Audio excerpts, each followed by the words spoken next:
Berikut biografi Bahruddin Yusuf Habibie.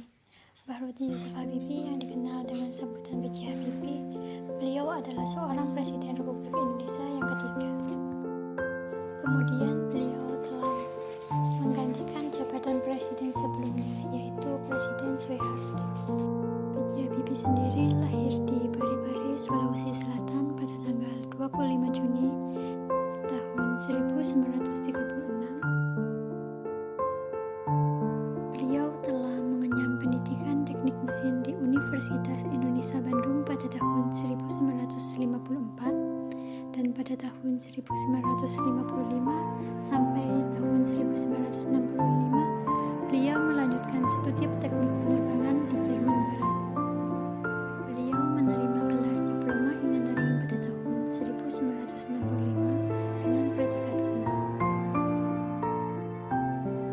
Beliau juga dikenal sebagai seorang yang cerdas, bahkan beliau berhasil membuat pesawat N250 Gatot Kaca, yaitu pesawat pertama buatan Indonesia. Gaya kepemimpinan B.J. Habibie, jika dianalisa menggunakan teori yang ada, maka Presiden ketiga Republik Indonesia, B.J. Habibie, beliau adalah seorang yang memiliki gaya kepemimpinan transformasional.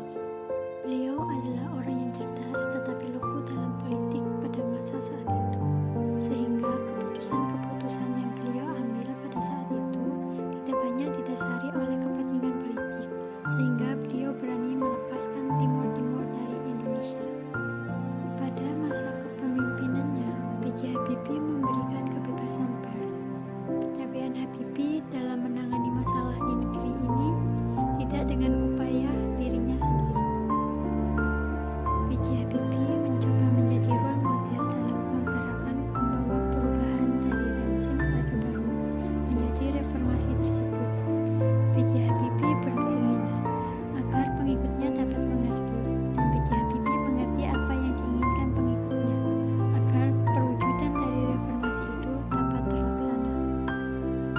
Dalam pelaksanaannya sebagai seorang presiden, beliau termasuk dalam pemimpin visioner.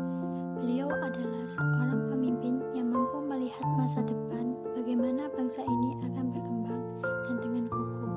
Walaupun beliau hanya memimpin selama 1 tahun, tetapi beliau mampu maksimal dan juga mampu mengendalikan kondisi Indonesia kembali membaik setelah terjadi keterpurukan akibat adanya krisis moneter dan juga reformasi yang terjadi di Indonesia.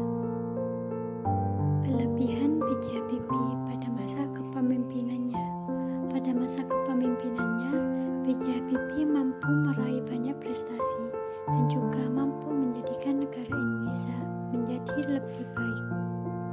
Kelebihan yang dicapai B.J. Habibie pada masa kepemimpinannya dapat dilihat dari teori kepemimpinan. B.J. Habibie adalah seorang pemimpin yang cerdas.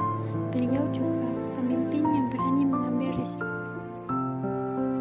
Seperti yang beliau tulis di bukunya yang berjudul Detik-detik yang Menentukan, B.J. Habibie menjelaskan bagaimana beliau memimpin bangsa ini setelah menjadi reformasi.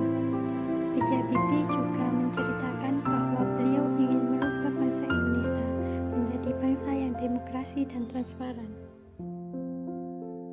B.J. Habibie juga mempunyai beberapa karya nyata yang menunjukkan bahwa Indonesia telah mampu menyamakan kedudukan di mata dunia. Karya nyata yang paling dikenal yaitu pesawat N250 Gatot Kaca. Kemudian ada juga karya nyata B.J. Habibie, yaitu buku yang beliau tulis sendiri yang berjudul Detik-detik yang Menentukan.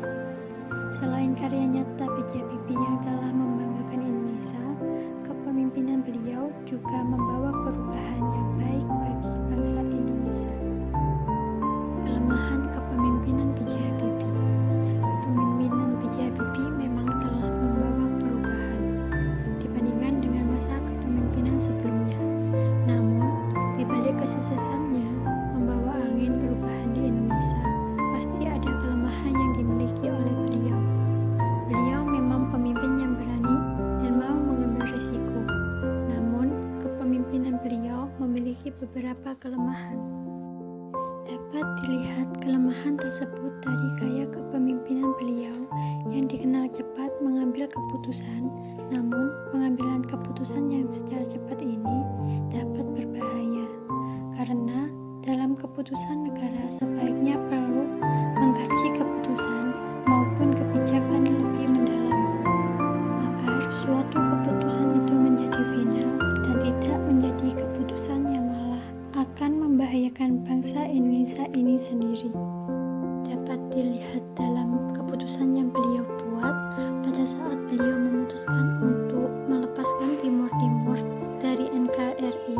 Keputusan yang beliau buat dirasa terlalu tergesa-gesa, walaupun memang dalam faktanya Indonesia dengan Timur Timur tidak dapat menemukan jalan keluar dari konflik yang terjadi pada saat itu.